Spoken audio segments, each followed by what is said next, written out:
এই চেস্ট এক্সরেতে মিশু শরীফুল।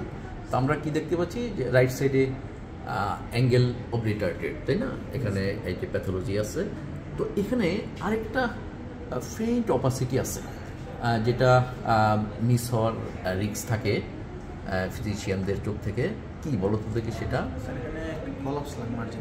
হ্যাঁ, very good. এখানে একটা থ্রো কোলাপসড লাং মার্জিন কিন্তু আমরা দেখতেছি, এবং উইথ কি হাইপার ট্রান্সলুসেন্ট লাং ফিল্ড। আমাদের ডেসক্রিপশনটা হবে যে hyper translucency with collapse lung margin along the whole lung border আমরা কিন্তু সেটা পাচ্ছি।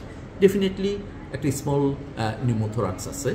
তো এখনকার নিউ গাইডলাইনে কিন্তু নিউমোথোরাক্সের সাইজের চেয়ে সিমটমটাকে বেশি গুরুত্ব দেয়। ধরো যে অনেক বড় সাইজের নিউমোথোরাক্স কিন্তু তেমন সিমটম নাই, তাকে কিন্তু আমরা টিউব দিয়ে দেই না বা দেওয়ার রিকমেন্ডেশন নাই।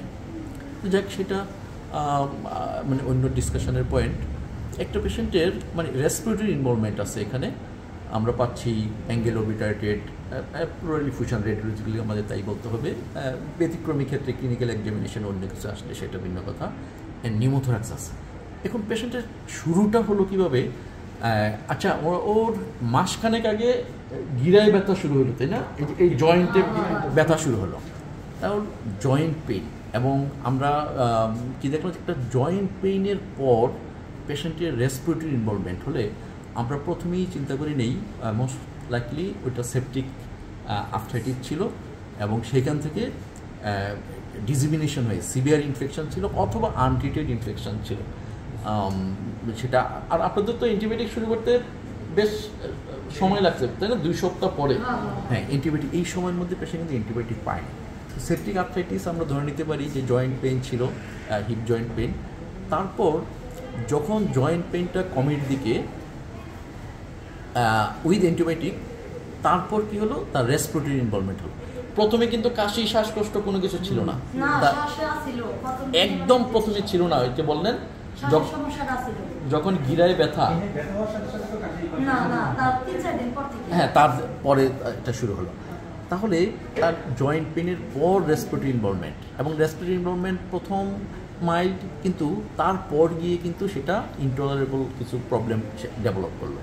এইসব ক্ষেত্রে আমাদের চিন্তা হবে শরীফুল যে তার সেটা সেপটিক আর্থ্রাইটিস ছিল। এটা কিন্তু আমাদের প্রিজাম্পশন আর কি।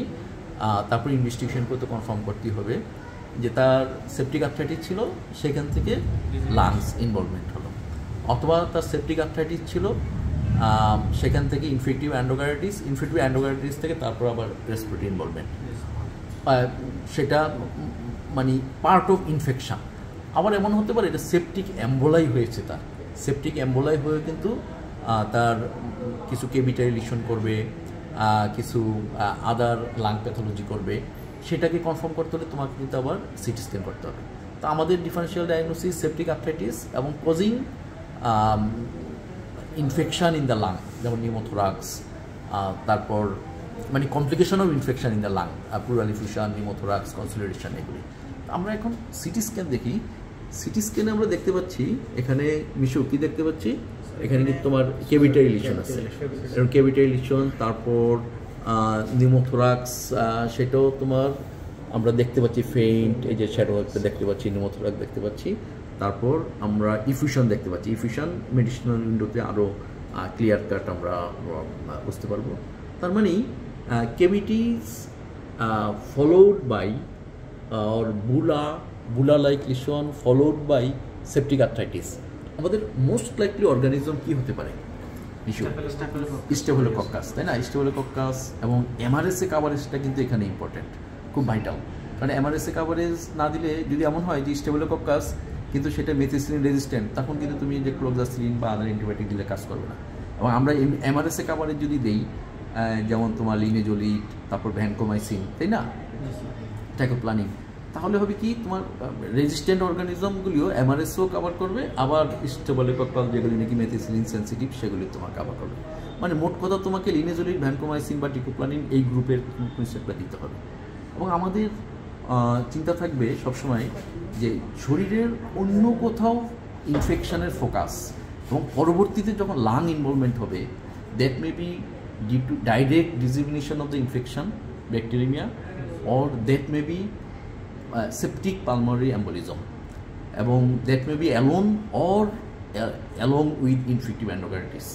এবং আমাদেরকে মানে relevant immunosuppression, relevant IV drug abuse, এই পয়েন্টগুলি কিন্তু তোমাকে খুঁজতে হবে।